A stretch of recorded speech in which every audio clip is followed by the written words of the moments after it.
Muli sina Alexandra at ni Enzo na nakita sa ospital. Medyo malakas na si Lolo M. Nakikipagbiroan na to sa kanila.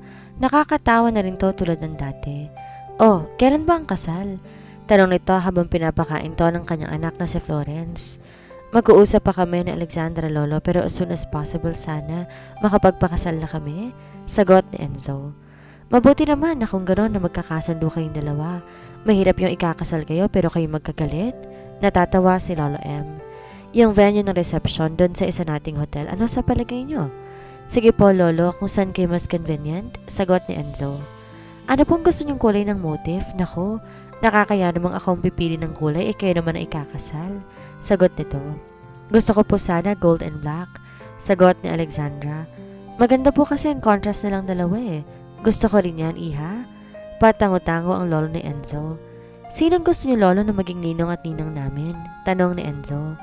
Kilala niyo na naman ang lahat ng po pwedeng kunin eh, sagot ni Lolo M. Pwede po ba, Lolo, na mag-usap kami ni Alexandra over dinner? Mas okay yon para walang gugulo sa mga kagustuhan ninyo.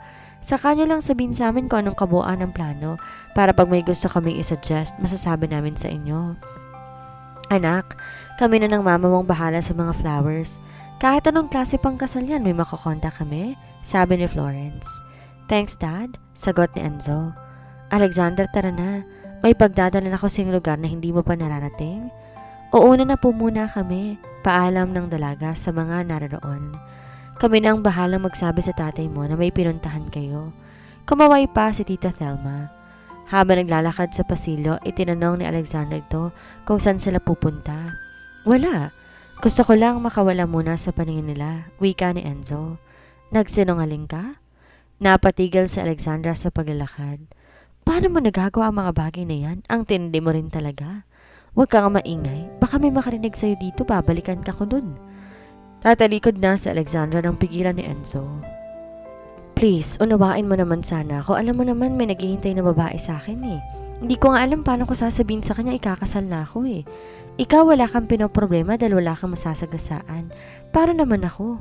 Tumingin si Alexandra dito at kitang-kita niya sa mata ni Enzo ang lungkot na nararamdaman. Siya, bilang may lihim na pagtangi sa lalaki na sasaktan ng sobra. Subalit alam niya sa pagmamahal pantay ang lahat ng tao. Anong gusto mong gawin ko? Maya-maya pa'y tanong ni Alexandra. Parang nabuhay ng loob ang lalaki. Saka nakangiting hinila siya palabas ng ospital. May alam na akong pagdadalhan sa'yo, sabi nito. Saan? Basta, sakay na? Aya sa kanya ni Enzo. May alam akong lugar na mapupuntahan natin. Baka kung saan mo ako dadalhin ha? Ikaw pa lang ang dadalhin ko doon. Kahit sina lolo hindi alam na may ganun akong property. So property mong pupuntahan natin? Oo, sigurado matutuwa ka. Pinaandar na ng lalaki ang sasakyan. Mula sa mausok na lungsod, unti-unti nag-iba ang binabaybay nilang daan. Para nagiging liblib at nawala ng sementadong daan. Malapit lang to, ngunit dahil hindi si Alexandra nagalang tao, hindi niya ito alam. Isang oras sila nagpaikot-ikot, narating nilang isang farm. Kanina to, sa'yo? Tanong ni Alexandra na ginagala ang mata sa paligid. Yup, kakabili ko lang nito 6 months ago. May mga nabago na ako dito at ireregalo ko sana to kay Bian. Sa mga pangasawa ko. Since ikaw yon, ito ang ireregalo ko sa'yo. In advance ko na. Makikita mo rin naman to eh. Halika doon. Tinuro ni Enzo ang treehouse. Inaralayan siyang umakyat ng lalaki. Treehouse talaga to. May mini ref na nakakabit sa solar panel. May kama na pang dalawahan, may bintana at bubong. Literal na bahay sa puno. Ang ganda. Paano mo naisip to? Tanong ni Alexandra habang ini-inspect ang paligid ng kubo. May kubo na talaga dito. Pinaayos ko lang. Tsaka hindi nga lang pwede magluto dito at minsan dumuduyan ang mga sanga. Baka magkasunog pa. May banyo din dito pero ihi lang kapag number 2 sa baba. Bakit mo to ireregalo sa akin? Naipangako ko na kasi na ireregalo ko to sa magiging asawa ko. Baka bawiin mo sa akin after 2 years. Di no, lalagay ko to agad sa pangalan mo bago tayo ikasal. Para pag naghiwalay na tayo, hindi na to conjugal. Nasaktan si Alexandra sa sinabi ni Enzo. So hihiwalayan pala talaga ako ng lalaking to. Ano nakatinim doon? Mga gulay, tapos palayan naman doon sa kabila.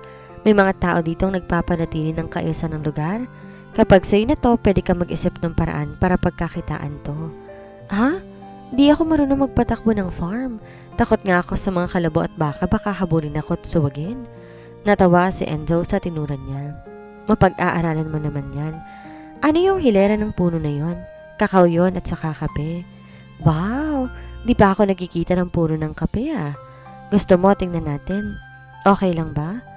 Okay lang, sa'yo naman to eh. Bumaba silang dalawa at naglakad sa pagitan ng kape at kakao. Wow, ganito pala yun. May sasabihin ako? Wika ni Enzo. Ano yun?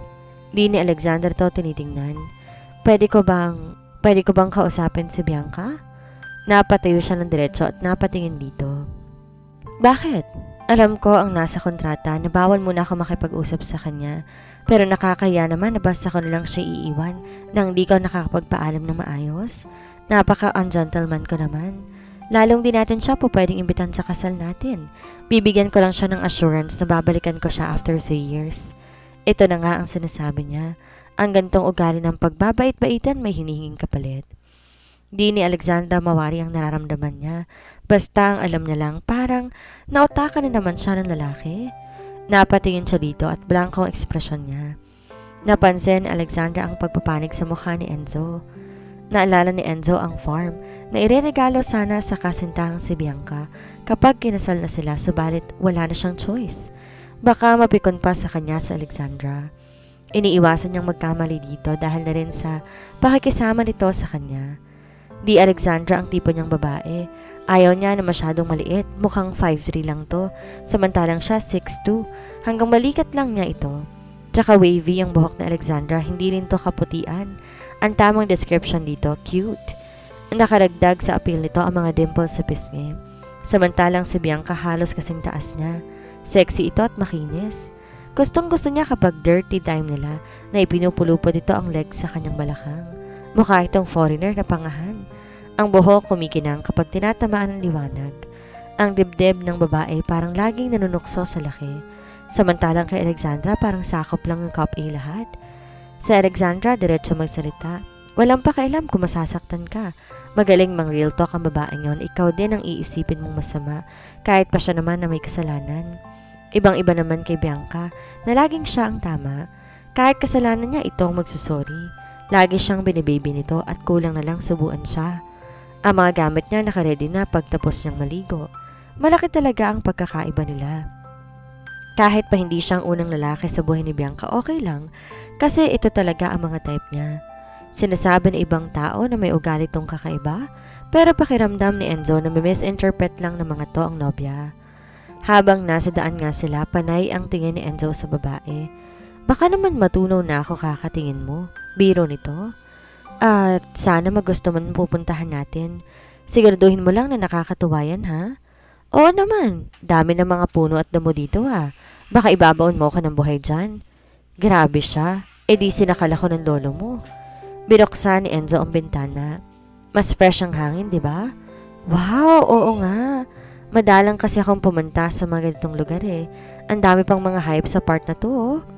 Tinuro ng dalaga ang mga kumakain ng damo ng mga hayop. Maganda talaga ang kaparangan dito. Alam mo, may naalala lang ako. Ano yon? Close naman tayo noon eh. Ano nangyari sa atin? Di ni Enzo malaman anong isasagot sa babae, lalo pat nagkwento na ito. Ikaw pa nga escort ko sa dibo ko eh. Nag-leave ka pa sa office na nagpa-practice tayo ng sayaw. Nung gumraduate ako ng college, kasama ka rin. Pero bakit bigla ka nagbago? 5 years ago, magkaibigan pa tayo pero ngayon? Napatingin si Enzo sa babae. Nakatingin to sa labas. Kita sa salamin ng bintana ang lungkot sa mata ni Alexandra. Kahit siya, hindi ni Enzo alam ano ang nangyari. Para nagkaroon siya ng mali siya sa katawan nung nagkaedad si Alexandra. Makasanayan na lang. Nagkaroon kasi ako ng ibang circle of friends, yung puro boys lang kami. Kilala mo naman kung sino mga kaibigan ko eh. Marami kaming mga lakad na hindi pwede sa babae. Bakit parang galit sa akin si Bianca?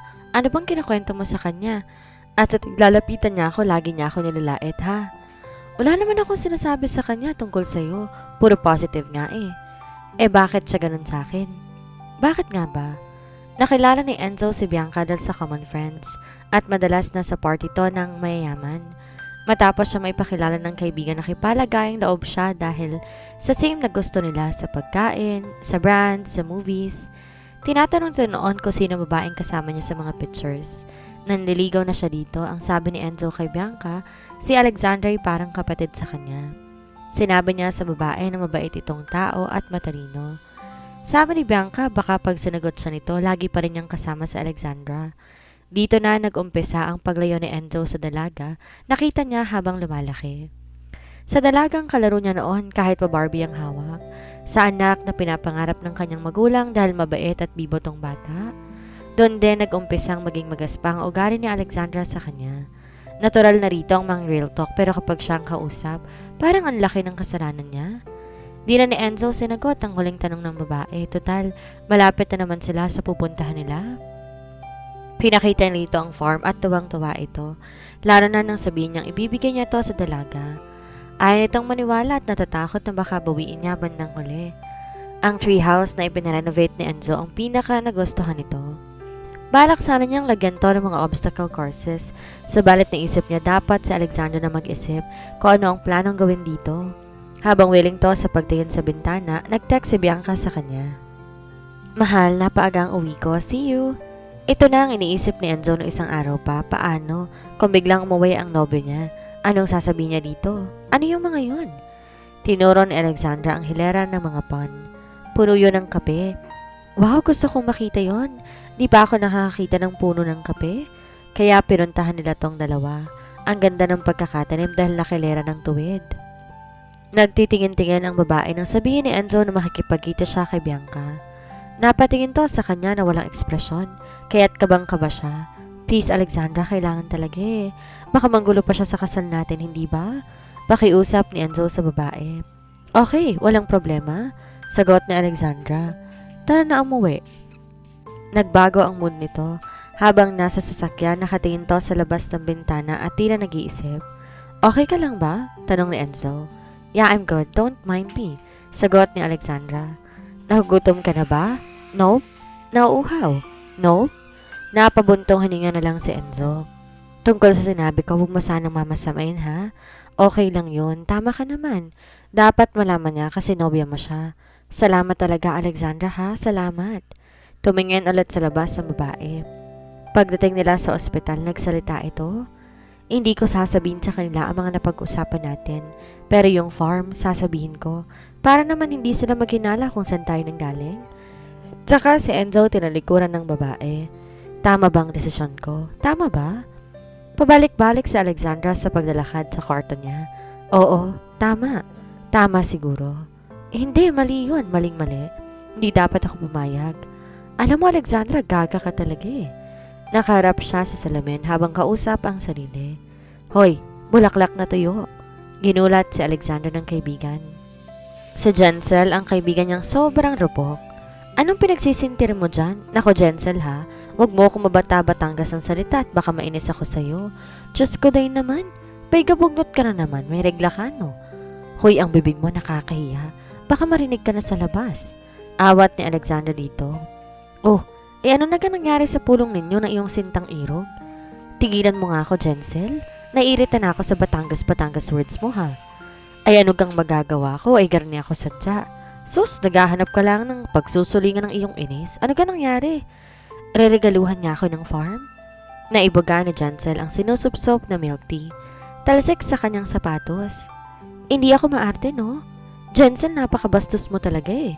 Gigil na sabi ni Alexandra habang pinupunasan ng sapatos niya. Paano ka naman? Reregaluhan ka ng farm, may arting-arte mo pa. So anong problema? May nirequest kasi siya sa akin eh. My God, bumigay ka na? Ibinaba mo na ang panty ng katipunan? Shh! Gaga! Hindi yun. Inalikan ka. Hindi nga eh. Oh, ba't parang hinayang na hinayang ka? Pangarap ko kaya yon. Ang magka-farm? Hindi, ang mahalikan ni Enzo. Kalandi mo rin eh. Ano gang hinihingi sa iyo? Kakausapin niya raw si Bianca. Bakit daw? Para makapagpaalam daw siya na maayos. Mapangit daw tingnan na magpapakasal kami. Tapos may iwan ni Enzo yon basta na walang dahilan, di ba? Tama naman nga yung sinabi niya. Saka sa'yo naman siya magpapakasal eh. Wag lang mag-iiwan ng bata sa matres ni Bianca si Enzo. Di ka sabi mo masama ang ugali nun sa'yo? Oo nga eh. Ewan ko ba kung bakit? Baka may lahing aso siya. Naaamoy na ikay kanyang kadribal.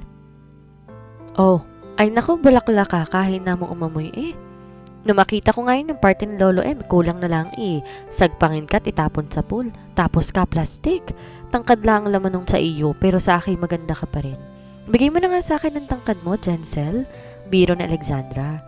Heh, yan ang nga laang ang asset ko. Tara na't lumabas na tayo at punta natin ang Lolo M. Aya sa kanya ni Jensel. Mabuti pa nga. Mabuti dumating ka, may manlilibre na sa akin. Alam ko na yung gayaan mong mga kalakaran eh. Kuripot ka talaga. Alam mo namang may mga pinag-iipunan ako. Itutuloy mo ga ang planong yon? Pwede, kapag di kami naging okay ni Enzo. Ay, huwag ka na magpakasal doon at kunin na natin yung kwarta. Tayo na lang ang makinabang. Mukha ka naman talagang pera eh. Thank you. Nagtatawanan sila pagbaba ng hagdan. Nagkukulitan pa sila ni Jancel. Ate, may bisita ka. Sabi ni Lori ang kanyang helper. Oh, bakit di mo pinapapasok?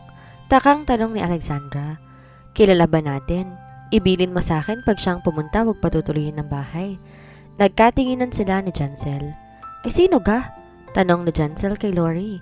Si Boy Younger ate, sagot ni Lori. Si Jigs, sabi ni Jancel. Ang Younger daw sa Batangas, iyabang. Siya rin ang nagbansag dito. Naalala pa ni Alexandra ang sinabi ni Jenser dito. Boy Younger. Tawag ni Jancel. Anong Boy Younger? Tanong ni Jigs. Pogi ang ibig sabihin nun. Pangit pag boy pogi, parang aso. Sagot ng kaibigan. Ah, salamat Jancel. Napatawa si Alexandrang bigla. Oh, ano naaalala mo? Tanong ni Jancel. Yung akala niyang meaning ng tawag mo. Usbaw naman yan eh. Paniwalain. Tara't baka magyabang na naman yan. Pagbukas ni Alexandra ng pinto, sinalubong agad siya ni Jigs. My loves, for you. Halos ihalik nito sa mukha niya ang bulaklak. Salamat. Anong ginagawa mo dito? Baka namimiss mo na ako eh. Isang buwan na kitang hindi nadadalaw at aalis kasi kami. Wika ni Alexandra. Pwede ko kayong samahan. Dala kong aking Chevrolet. Napatingin sila sa itinuro nito. Ay nako, mamimili sana kami. Wala lang akong dalang pera. Pautangin mo nga ako. Agaw atensyon ni Jancel. Di mo kailangan umutang sa akin, Jancel. Ililibre ko sa'yo. Nakakahiya naman. Sagot ni Jancel. Sinisiko ni Alexandra ito pero iba talaga ang kaibigan. Para sa mahal kong si Alexandra, lahat gagawin ko. Ay naku, baka maubos ang pera mo, sabi niya. May dala ko 1,000,000 piso para sa'yo. Nasaan? Tanong ni Jancel. Wiwithdrawin ko pa. Napakamot to sa ulo. Nako Jancel, kailangan na nating umalis. May dadalawin pa ako, di ba? Pinanlakihan ni Alexandra ng mata si Jancel. Oo nga pala, nasa ospital nga palang tatay mo ngayon? Sagot ni Jancel. Naku, sasamahan ko na kayo para mas mabilis. 200 mph ako magpatakbo. 5 minutes lang nasa ospital ka na. Saang ospital ba yan? Sa Harvard Hospital sa Amerika. May kalokohang sagot ni Jancel. Una na kami, Jigs ha. Bye! Hinila na ni Alexandra sa Jancel at sumakay ng kotse ng dalaga. Luka-luka ka talaga. Parang di nahahabol, no? Ang kulit eh. Oh, ilagay mo na yung bulaklak sa likod at baka may gayuma pa yan. Sabi pa nito.